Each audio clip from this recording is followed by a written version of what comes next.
Akkam jirtu barattoota? Naga keessanii jechaa kun chaanaalii barnoota herreegaa fi saayinsii waliigalaa isinii qabatee jirudha. Egaa akkuma beekamu yeroo darbee barannoowwan garaagaraa sadii saayinsii waliigalaa kutaa 7ffaa barannoo sadii kana dura isin biraan ga'een jira. Inni guyyaa har'aa kun immoo barannoo 4ffaadha. Barannoo 4ffaa kana keessatti kan nuti waliin ilaallu boqonnaa 2ffaa maatarii naannoo keenyaa kan jedhu jalatti waa'ee mata duree guyyaa har'aaf nu ilaallu jechuudha. Wantoota ramaduu isa jedhu waliin ilaalla. Egaa wantoota ramaduu kanatti darbuun dura wantootni kun akkaataa kitaaba keessanirra jiruun haala kanaan qoodameetiin jira. As keessatti wantoota yookiin immoo maatariitu jira. Maatariin kun bakka lamatti qoodama. Inni tokkoffaan wantoota qulqulluu, inni lammaffaan makaadha. Akkasumas wantoonni qulqulluun kunis bakka lamatti qoodamu. Elementii fi kompaawundiidha. Makaan kunis bakka lamatti qoodama. Makaa gosa tokkee, makaa gosa addee jedhameetu qoodama. Akkasumas elementiin kunis kompaawundiin kunis ni qoodama. Isa san immoo gama gidduutitti siqnee asuma keessatti waliin kan ilaalaa deemnu taha. Akka waliigalaatitti qabiyyee yookiin mata dureen guddichi har'a nuti waliin ilaallu 2.3 kitaaba keessanirra kan jiru jechuudha. Wantoota ramaduu isa jedhu waliin ilaallaa jechuudha. Egaa barattoota as keessatti wantoonni akka ijootitti isin erga barattanii booddee goonfachuu qabdan. Keessattuu kaayyoon kun baay'ee murteessaadha. Maaliif qormaannis haala kaayyoo kanaan wal qabateeti kan inni qophaa'u waan ta'eef of eeggannoo gochuu qabdu. Asirratti adeemsa fi xumura barnoota mata duree kanaa irratti akkuma asirratti argaa jirtan garaagarummaa wantoota qulqulluu fi makoota gidduu jiru tiyoorii suudotti ni fayyadamta. Ibsita jechuu gabaabumatti ni ibsita. Garaagarummaa isaanii wantoota qulqulluu fi makaa gidduu akkasumas immoo garaagarummaa elementootaa fi kompaawundoota gidduu jiru. Egaa wantoonni bakka lamatti qoodama jennee wantoota qulqulluu fi makoota jennee garaagarummaan isaanii maalidhaadha. Deebi'ee immoo wantoonni qulqulluun kun immoo elementootaa fi kompaawundiitti qoodame. Garaagarummaan elementii fi kompaawunduu gidduu jiru maal akka ta'edha. Mallee deebi'eetiin elementiin kun bakka sadiitti qoodama. Beekamoo kataane sibiilotaa fi sibiilaloota akkasumas immoo gariin sibiilota yookiin immoo kitaaba tokko irratti gariin sibiilaloota kan jedhus ni jira jechuudha. Akkasumas kanneen illee fakkeenya isaanii adda baastaa jechuudha. Inni biraa immoo amaloota sibiilotaa, amaloota sibiilalotaa, makaan maal akka ta'e, gosoonni makaa gosa tokkee fi makaa gosa addee jennee isaaniif immoo hiika isaa fi fakkeenyi isaanii maal akka ta'an tokkoon isaa as keessaa hanga ta'e ni hubatta jedhee ni yaadaa jechuudha. Tokkoon itti adeemnume.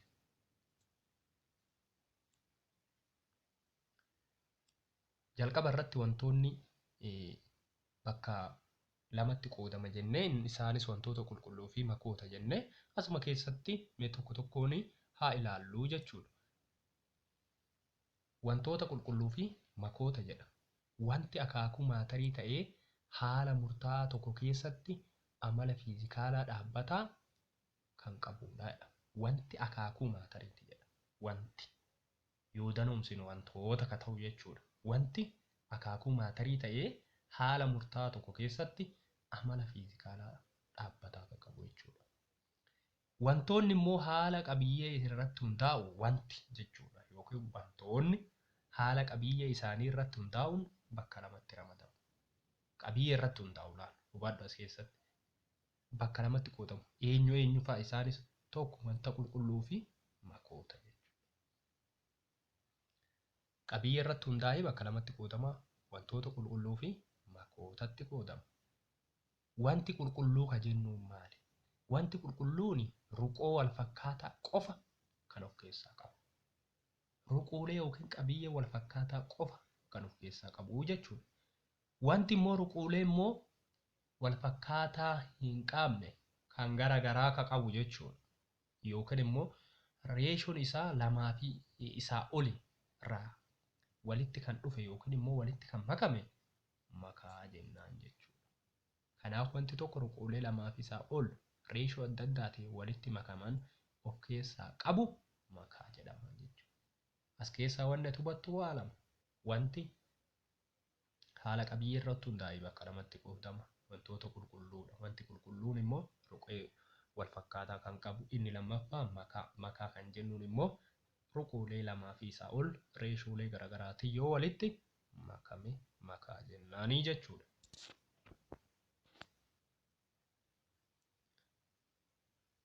Makaan bakka lamatti qoodama akkaatuma jenneen inni jalqabaa wantoota qulqulluudha. Wantoonni bakka lamatti qoodama jennee wantoota qulqulluu fi makaa jennee isaan keessaa tokko wanta qulqulluudha. Hiika isaa ibsinama. Jechi qulqulluu jedhu hiika saayinsii keessatti qabuu fi hiika hawaasa keessatti barame garaagarummaa qaba. Fakkeenyaaf wantoonni hawaasni qulqulluu jedhuun kan akka cuunfaa burtukaanaa, bishaan ujummoo, dhugaatii lallaafaa fi kan kana fakkaatan yaadrimee keemikaalatiin garuu qulqulluu osoo hin taane makaa wantoota adda addaati. Qulqulluu jechuun hiikan hawaasa keessatti qabu wanta tokko wanta turii hin qabne wanta fooyya'aa tokko jechuudha. Akkasitti ilaala hawaasni. Wantoonni qulqulluun amaloota dhaabbataa kan qabanii fi qabiyyee wal fakkaataa irraa kan uumamanidha. Saayinsiin akkanatti ka'a. Akkaataan itti saayinsiin kaahu haala kanaan ka'a jechuudha saayinsiin. Kan irra maramee kana argita yoo ta'e jechuudha. Wantoonni qulqulluun amaloota dhaabbataa kan qabanii fi qabiyyee wal fakkaataa irraa kan ijaaramanii jechuudha. Kana wanta qulqulluu kan jedhuun saayinsii. Fakkeenyaaf oksijiinii, bishaan, warqiin, ashaboon nyaataa, salfarii fi kan kana fakkaatan hin mul'atu yoo ta'e akkaataa sii mul'atuun horsiiksa. Kan kana fakkaatanidha. Wantoonni qulqulluun bakka lamatti qoodama. Fakkeenya isaa ilaalleerra.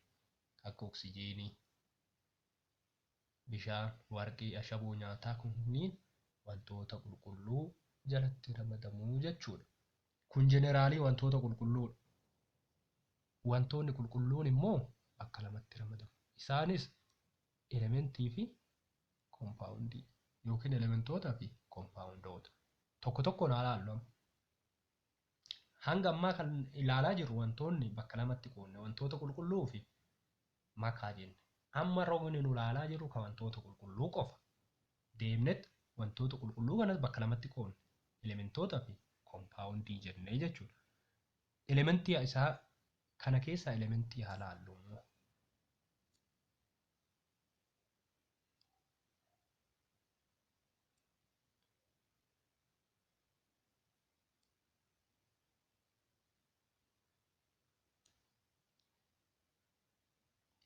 Elementoota wantoonni qulqulluu ta'anii adeemsa jijjiirama keemikaalaatiin gara wantoota xixiqqoo birootti diigamuu kan hin dandeenye elementoota jedhamu. Elementii kan jennuun adeemsa jijjiirama keemikaalaatti gargaaramanii gara wantoota xixiqqoo birootti diigamuu warra hin dandeenyen elementii jennaanii jechuudha. Elementoon atamii gosa tokko qofa kan qabu. Amma wantoota qulqulluu keessaa elementii kan jennuun adeemsa jijjiirama keemikaalaatiin gara wantoota xixiqqoo gara birootitti kan diigamuu hin dandeenye jechuudha. Elementiin atamii gosa tokko qofa kan qabudha. Fakkeenya silvarii, warqii, salfarii, oksijiinii fi kan kana fakkaatan. Isaan kunniin elementoota jechuudha. Fakkeenyaaf kitaaba keetirra ni jira iddattuuwwan elementootaa jedha. Irratti kan jiru inni kun jechuudha. Inni kuni warqiin jajjaboo halluu keelloo kan qabu asirratti warqii kan inni argisiisu. Inni kun immoo Ayiraniin jajjaboo halluu meetawaa qabaachuu isaa kan inni agarsiisu. Inni caarraatti jiru kun immoo asitti jechuudha. Meerkuriin tempereechara dareetti dhangala'oo halluu adii meetawaa qabaachuu isaa kan inni agarsiisu jechuudha. Kitaaba keetirraa yookiin immoo viidiyoo garaagaraatirraa akkaataa siif hubatamuu danda'u hiddattoowwan kana warqiiwwan meerkurii fi ayiranii halluu isaanii kanneen ilaaluu ni dandeessa jechuudha.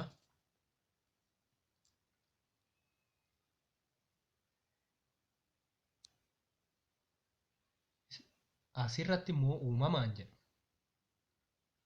Elementoota 98tu argamanidha. Uumamaan elementoonni jiran 98. Kan biroollee immoo ni jiru, kana qofa miti. Elementoonni muraasni immoo laaboraatoorii keessatti maloota namtolcheetiin warri qophaa'an ni jiru jechuudha.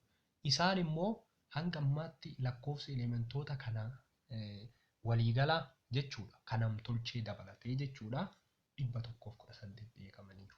98 uumamaan yoo jiran warri achirraa hafe immoo naannoo 20 kan ta'u warra mana yaalii keessatti bifa namtolcheetiin argamanii jechuudha.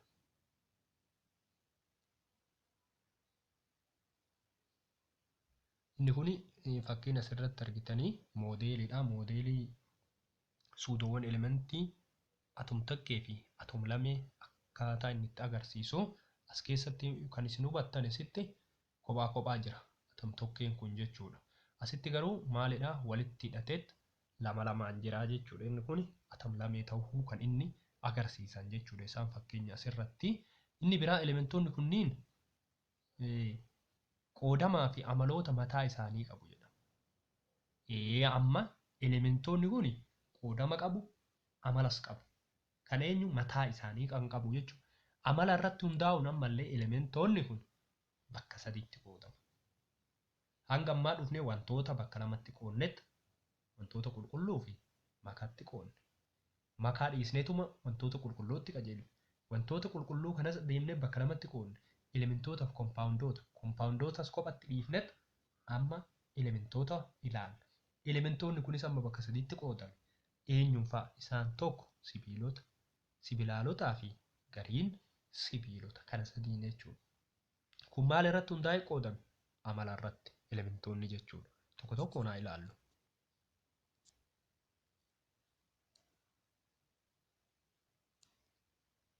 Sibiilota amaloota sibiilota, amaloota gooroo sibiilotaa jechuudha. Sibiilota tokko elementoota amala elektiriksiitii dabarsuu, calaqqisuu, shibeeffamuu fi baxxeeffamuu kan qabanidha. Tokko amaloota sibiilotaati. Inni biraa qabxii baqinaa fi danfina ol'aanaa qabaachuu isaanii. Meerkurii irraa kanaaf tempereechara dareetti haalkaa jajjabootiin argama. Meerkuriin garuu sibiila tahee haalkaa dhangala'ootiin kan jiru jechuudha. Fakkeenyi sibiilotaa kaalsheemii, ayiranii, soodeemii, almuuniyeemii fi kan kana fakkaatanidha. Sibiilonni beekamoon tokko tokkos ni jiru. Fakkeenyaaf kun fakkii kanarratti kan kennaman jechuudha.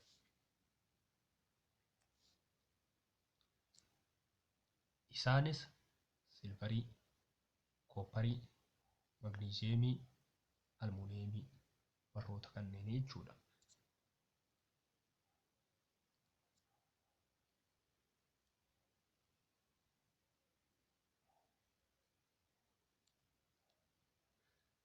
Sibiilonni jireenya guyyaa guyyaa keenya keessatti faayidaa guddaa qabu. Fakkeenyaaf meeshaalee manaa irraa hojjechuuf jechuudha. Meeshaalee manaa kanneen akka albee, qaxxaamuraa. Qaxxaamura yoo jennuun maqasii isa jennuun sana jechuudha. Mismaara, makarajii fi kan kana fakkaatan sibiilota irraa tolfamuu jechuudha. Inni lammaffaan gosoota elementootaa keessaa sibiilaloota jechuudha.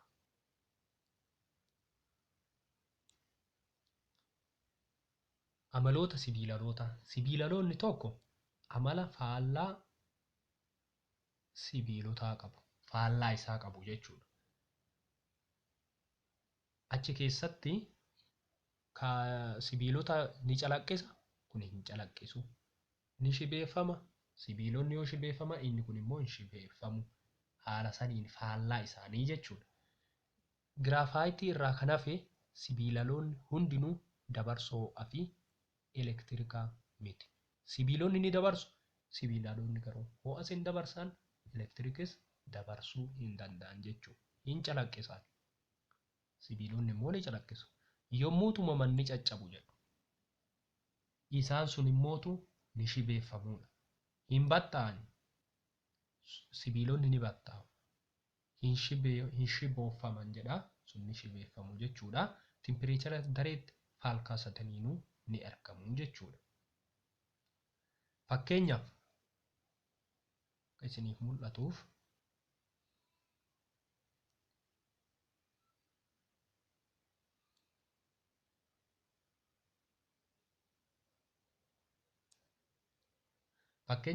jajjaboo warri ta'an kaarbanii, salfarii, ayoodiinii, foosfarasii fi kan kana fakkaatan sibiilaloota ta'anii warra jajjaboo ta'an. Dhangala'aa kan ta'an immoo biroomiinii yoo ta'u, gaasii warri ta'an immoo akka haayidroojiinii, oksijiinii, kilooriinii, naayitiroojiinii fi kan kana fakkaatanii jechuudha. Kanneen biroollee immoo ni jiru. Beekamoo warri ta'an kaarbaniin jira, foosfarasii, salfarii ni argamu jechuudha. Isaan kunniin warra sibiilaloota jechuudha.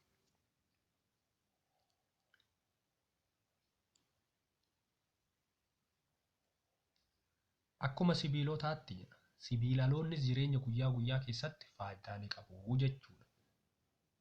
Fakkeenyaaf kaarbaniin ulee dhagaa baatirii keessaa irraa tolchu.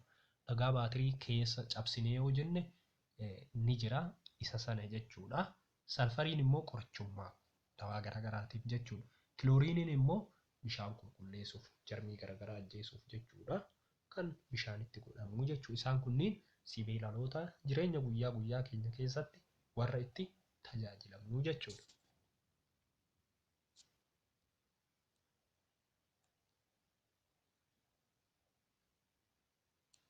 Elementoota keessaa inni sadaffaan immoo gariin sibiilota.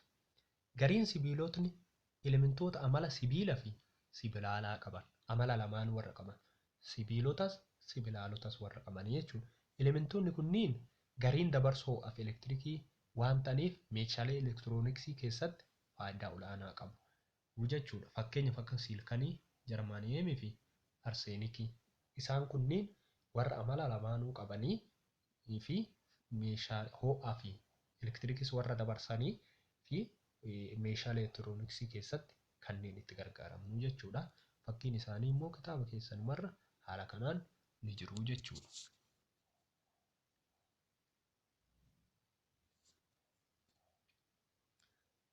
Lammaffaa bira kenneera. Lammaffaan kompaawundoota. Wantoota qulqulluun bakka lamatti qoodama jennee elementootaa fi kompaawundoota jennee elementoota laalleerra. Elementoonni bakka sadiitti qoodnee laallee sibiilota, sibiilaalotaa fi gariin sibiilota jennee qoodnee inni itti aanu immoo wantoota qulqulluu keessaa lammaffaan kompaawundii jechuudha. Kompaawundiin wanta qulqulluu ta'ee atoomota elementoota garaagaraa lamaa fi isaa ol ta'an reeshoo dhaabbataa ta'een wal nyaatinsa keemikaalaa gaggeessuun kan uumaman jechuudha. Kompaawundiin wanta qulqulluudha. Atoomota elementoota garaagaraa lamaa fi isaa ol ta'aniin reeshoo dhaabbataa ta'aniin wal nyaatinsa keemikaalaa gaggeessuun warra uumaman jechuudha. Fakkeenyaaf soodiyeem kilooraayidii yookiin ashaboo nyaataa jechuudha. Bishaan, almuuniyeem kilooraayidii, soodiyeem kilooraayidii fi kan kana fakkaatan kompaawundiidha. Fakkeenyaaf soodiyeem kilooraayidii soodiyeemii fi kilooriinii walitti dhufee soodiyeem kilooraayidii uumee jechuudha. Isaan kunniin haala kanaan maal ta'uu kompaawundii ta'uu jechuudha. Elementoota garaagaraa lamaa fi isaa olirraa walitti kan dhufanii reeshoo dhaabbataa ta'een jechuudha. Yookiin wal nyaatinsa dhaabbataa ta'een jechuudha. Fakkii keessan kana irratti kan argitanis kanuma. Aan soodiyeemiidha. Kan inni agarsiisu baan kilooriiniidha. Caan immoo soodiyeem kilooraayidii argisiisaa jechuudha. Kun lamaan isaa walitti dabalamee kan wal nyaatinsa gaggeessee jechuudha. Soodiyeem kilooriiniin yoo walitti dhufe soodiyeem kilooraayidii akkaataa itti uumuu danda'u jechuudha.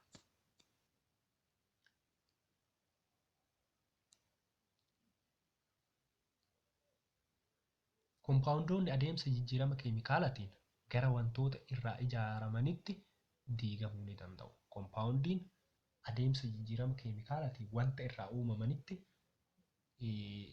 diigamuu ni danda'u jechuun walnyaatinsa yoo gaggeessan gara elementoota irraa uumaman sanitti deebi'uu ni danda'udha. Diigamiinsa booda elementoota yookiin kompaawundoota biroo yookiin lamaanuu uumamuu ni danda'u. Elementittis deebi'uu ni danda'u. Kompaawundii gara biraallee kennuu ni danda'u yookiin immoo lamaan isaa kennuu ni danda'u jechuunis kompaawundii fi elementii kennuu ni danda'u jechuudha. Walnyaatinsa keessatti waa sadii uumu. Kompaawundoonni kun adeemsa jijjiirama keemikaalaa keessatti jechuudha. Elementii kennuu carraa ni qabu. Kompaawundii kennuu carraa ni qabu. Kompaawundii yookiin immoo biratti elementis kennuu carraa ni qabu jechuudha. Walnyaatinsa keessatti kun adeemsa keemistirii keessatti kan gaggeeffamu jechuudha. Kompaawundoonni amala fiizikaalaa fi amala keemikaalaa mataa isaanii qabu. Kompaawundoonni amaloonni kunis kompaawundii tokko kompaawundii isa biroo irraa adda baasuuf kan nama gargaaru jechuudha. Amalli inni isaa kun amalli kompaawundiin tokko amaloota elementoota irraa uumamerraa guutumaan guututti adda. Kana jechuun elementiin mataa isaatiin amala qabaa. Kompaawundii yoo uume garuu amala elementummaa sana gadi dhiisuu isaa kan inni agarsiisu jechuudha. Fakkeenyaaf ashaboo nyaataa kompaawundii atamii soodiyeemii tokkoo fi kilooriinii tokkorraa kan uumame jechuudha. Amaloonni ashaboo nyaataa kanneen akka rukinaa, alkaaliin fiizikaalaa, dhandhamaa fi kan kana fakkaatan immoo akka isiniif mul'atuufi jechuudha. Fi kan kana fakkaatan amaloota soodiyeemii fi kilooriinii irraa guutumaan guututti adda. Kana jechuun maalidha? Ashaboo nyaataa kan yookiin soodiyeem kiloraayidiin kun maalirraa uumama? Soodiyeemii fi kilooriinii irraa uumama. Ashaboon nyaataa kun soodiyeemii fi kilooriinii irraa erga uumame amala soodiyeemiin dur qabuu fi amala kilooriiniin dur qabu sun hin agarsiisu jechuudha. Soodiyeemiin kophaa isaatti elementiin kun amala mataa isaa qaba. Kilooriiniin illee akkasuma. Garuu immoo walitti dhufe ashaboo nyaataa kenna. Ashaboon nyaataa kun amala soodiyeemii duraa fi elementii soodiyeemii fi kan kilooriinii sanirraa adda qabaa jechuudha. Akkasumas amalli bishaanii amala elementoota irraa ijaaramanirraa adda.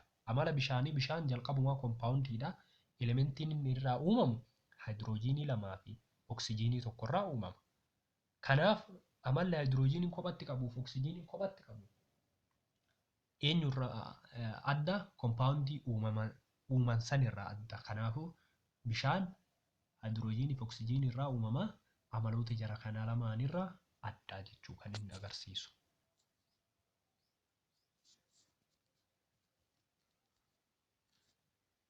Modeela suudoowwan kompaawundii bishaaniiti jechuudha. Asirratti kan argaa jirtanii. Inni itti aanu lammaffaan jedha. Makoota jedha. As keessatti dursa wantoonni bakka lamatti qoodama jennee wantoota qulqulluu fi makoota jennee waa'ee wantoota qulqulluutu murreerra.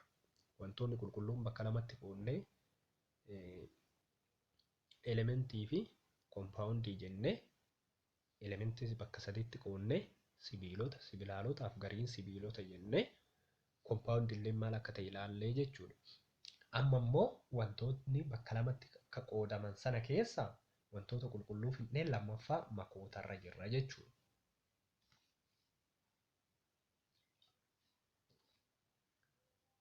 Makoonni maali? Makoota yookiin makaan wantoonni garaagaraa lamaa fi isaa ol ta'an reeshoo dhaabbataa hin taaneen walitti makamuun kan argamanidha. Dirqama reeshoon dhaabbataa ta'uu qabaa miti akka isa kompaawundii sana jechuudha. Makaan walnyaatinsa keemikaalaa malee uumamuu ni danda'a yookiin kan uumamuudha jechuudha. Dirqama walnyaatinsa keemikaalaa isan barbaachisu. Ho'a maal kun isan barbaachisu. Warshaa galuun dirqama miti jechuudha. Makaa keessatti ruqooleen makaa maalummaa isaanii osoo hin jijjiirin kan argaman jechuudha. Kompaawundii irraa garaagarummaan isaa isa kana. Amma kompaawundii wantootuma lamaa fi isaa ol irraa reeshoo dhaabbataan walitti kan makamuu fi jijjiirama keemikaalaa amalli duraa elementoonni irraa uumaman suni adda jenna. Fakkeenyaaf bishaan kompaawundii jennee haayidroojiinii fi oksijiinii irraa uumama inni amalli isaa immoo kan haayidroojiiniin kophatti qabuu fi oksijiiniin kophatti qaburraa bishaan adda jenna. Kun garuu wanyaatiinsa keemikaalaa malee kan uumamu tahee akkasumas ruqoon kun makaa maalummaa isaa osoo hin jijjiiramin akkasumatti kan uumanii jechuudha. Makaan elementii fi koompaawundii irraa adda isa taasisu reeshoon ruqoolee makichaa dhaabbataa ta'uu dhabuudha. Kanuma jechuudha. Elementii koompaawundii irraa wanni adda isa baasu reeshoo dhaabbataa hin qabu. Murtaa'aa miti rakkoo takka hin qabu jechuudha. Kanaaf haala saniin adda baaftanii hubachuu qabdu jechuudha. Sababa reeshoon ruqoolee isaa jijjiiramaa ta'eef makaan akka waan qulqulluutti ni ilaalamu jechuudha. Fakkeenyaaf aanan, biyyee, bulbula ashaboo fi kan kana fakkaatan. Isaan kun makaadha. Makoonni bakka lamatti qoodamu. Makaa gosa tokkee fi makaa gosa addee jedhameet qoodamaa jechuudha. Tokko tokkoon haala haallume maalummaa isaanii makaa gosa tokkee fi makaan gosa addee kan jennuun kun garaagarummaa isaa jechuudha. Makaa gosa tokkee kan gosa tokko jechuudha. Ruqooleen makaa keessa jiran ijaan yookiin leensii guddisee mul'isuun yoo mul'achuu baatan makichi makaa gosa tokkee jedhama. Leensii yookiin ijaan mul'istuun jechuudha. Leensii guddisee mul'isuun yoo mul'achuu baatan makaa gosa tokkee jedhama jechuudha. Ruqooleen makaa gosa tokkee erga walitti makamanii wal fudhatanii booda waan bifa tokko qabataniif adda baasuun beekuun hin danda'amu jechuudha. Warra kam? Warra makaa gosa tokkee. Fakkeenya qilleensa, bulbula ashaboo fi bishaanii, makaa alkoolii fi bishaanii. Isaan kun mana yaalii qofaan adda bahuu jechuudha. Gonkumaa ijaanis leensinis irra kennee yookiin immoo leensii guddistuunis irra kennee waan beekuu dandeenyu miti jechuudha makaa gosa tokkee.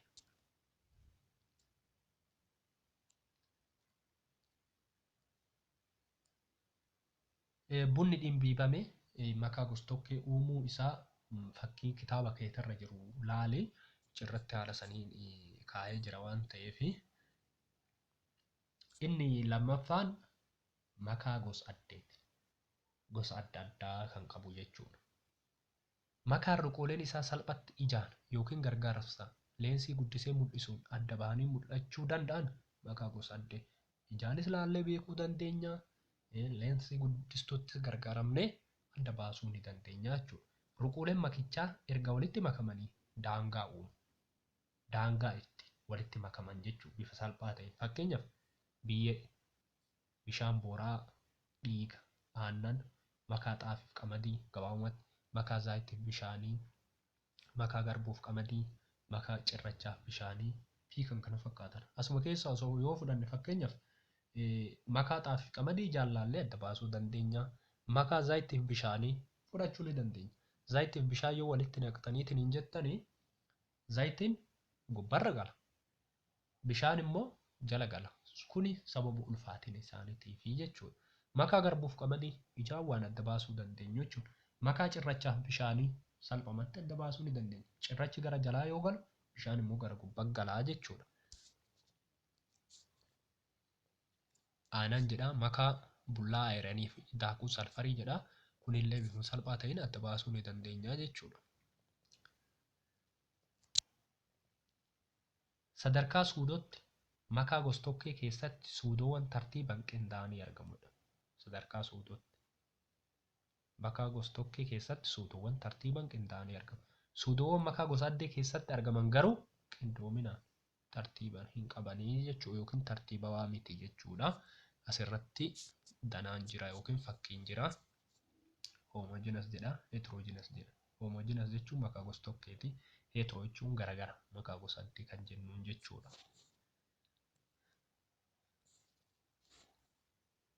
Amaloota waliigala makoota fi koompaawundootaa jedha. Gabatee keessatti kennee jira. Isa kana mee haa ilaallu. Koompaawundiin qabiyyee dhaabbataa ta'a qaba jennee. Makaan qabiyyee jijjiiramaa qaba. As keessatti jalqabamee asirratti gad ilaallu. Garaagarummaa isaati kun. Kompaawundiin tokko amala wantoota jalqaba irraa ijaarame irraa adda ta'e qaba.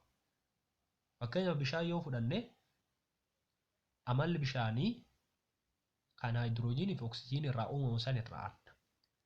Makaan garuu ruqooleen amaloota isaa kan jalqabaa akkuma qabatanitti itti fufu jechuudha. Fakkeenyaaf makaa garbuu fi qamadii yoo fudhanne gabaabumatti amalummaa isaanii gadi hin dhiisanii jechuudha. Kompaawundii reeshoo dhaabbataan walitti makama. Kunis fakkeenyaaf bishaan yoo fudhanne haayidroojiinii 2 fi oksijiinii 1. Reeshoo dhaabbataa hin qabu. Garbuuf qamadii akka barbaadde walitti makataa jechuudha. Sababa jijjiirama keemikaalaatiin uumama. Kunis wal nyaatinsa barbaadaa jechuudha. Sababa jijjiirama fiizikaalaatiin uumama. Sababa wanti fiizikaaluma isaatu jijjiirama malee amalli keemikaalummaa isaa gadi hin dhiisu jechuudha. Garbuuf qamadummaan isaa irraa badu jechuudha. Ruqooleen isaa deemsa keemikaalaa qofaan gargar ba'u. Wal nyaatinsa keemikaalaatiin qofa adda baasu jechuudha. Ruqooleen isaa deemsa fiizikaalaatiin gargar ba'u. Ijaan laallee adda baasuu ni dandeenya. Calaluudhaan, dhimbiibuudhaan adda baasuu ni dandeenya jechuudha. Makoota kanneen makoota jechuudha. Qabxii baqinaa fi danfina murtaa'aa ta'e qaba. Kuni qabxii danfinaa fi baqinaa murtaa'aa hin qabu jechuudha. Annisaa ni baasa yookiin ni fudhata. Wal nyaatinsa keemikaalaa yoo gaggeessu jechuudha. Makoonni garuu immoo annisaan fudhatanis kan baasanis hin jiru jechuudha. Kanaaf inni isaan kunniin amaloota waliigala kan kompaawundii fi makootati waan ta'eef isaan kunniin garaagarummaa isaaniiti jechuudha. Inni itti aanu jijjiiramoota naannoo keenyaa gahumsanii barachuu qaba.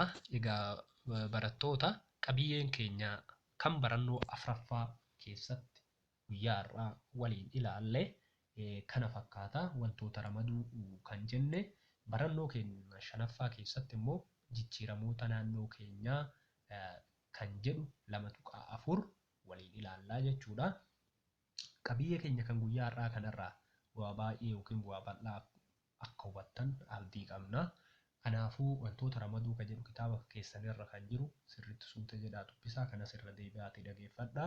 Egaa wantoonni bakka lamatti qoodamu jennee wantoota qulqulluu fi makaa jennee wantoonni qulqulluun immoo elementootaa fi kompaawundootatti akka qoodamanii fi elementoonnis immoo bakka sadiitti akka qoodaman amala irratti hundaa'uun jechuudha. Sibiilota, sibilaalota fi gariin sibiilota akka jedhamanii fi kompaawundiin immoo qoodama kan hin qabne akkasumas inni lammaffaan immoo makoota.